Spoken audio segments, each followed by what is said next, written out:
help now. If you know someone who may be struggling with addiction, there are treatment centers available to help.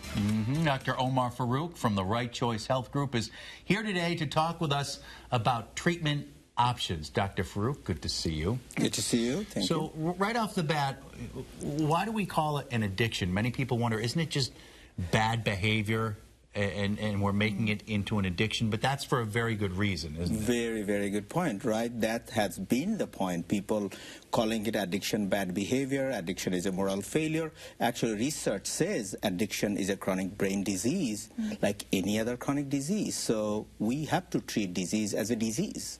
And last year alone, how many people passed away in America because of this? I think we brought up this issue last time. Almost like 60,000 people nationwide died from just opioid alone overdose. And why is it so addicting? I think it's easy to say, well, why can't you just stop your drug of choice or alcohol? But it's not as simple as just flipping a switch, is it? Yeah, Chris, is a wonderful question. I mean, look at the politicians even talking about just say no. You know, school, just say no.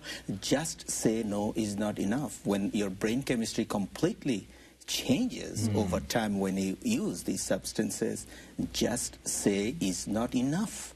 You have to treat. So how are you treating? We are treating what's called medication-assisted treatment, you know, FDA-approved medication.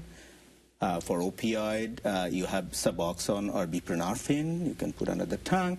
And opioid also you can treat with Vivitrol, it's injectable.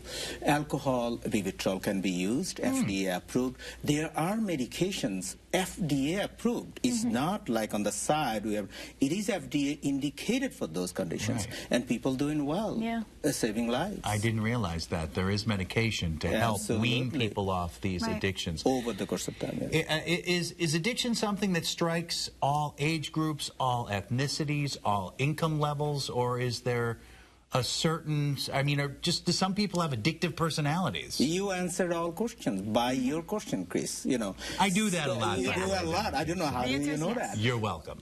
Thank you.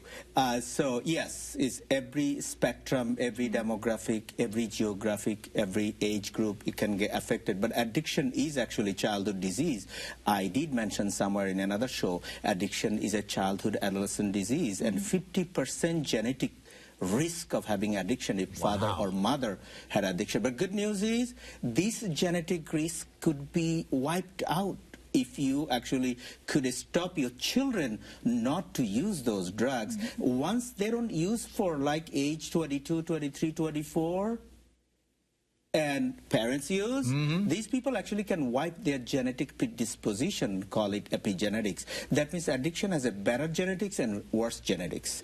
If someone has father or mother use drugs and they can carry 50% of genetics and 50% risk of having addiction, on the other hand, if they can be prevented from using drugs, you can wipe that chance. Well, that leads to our next question. Where does prevention start? Prevention start, as I said, just question came again, same way.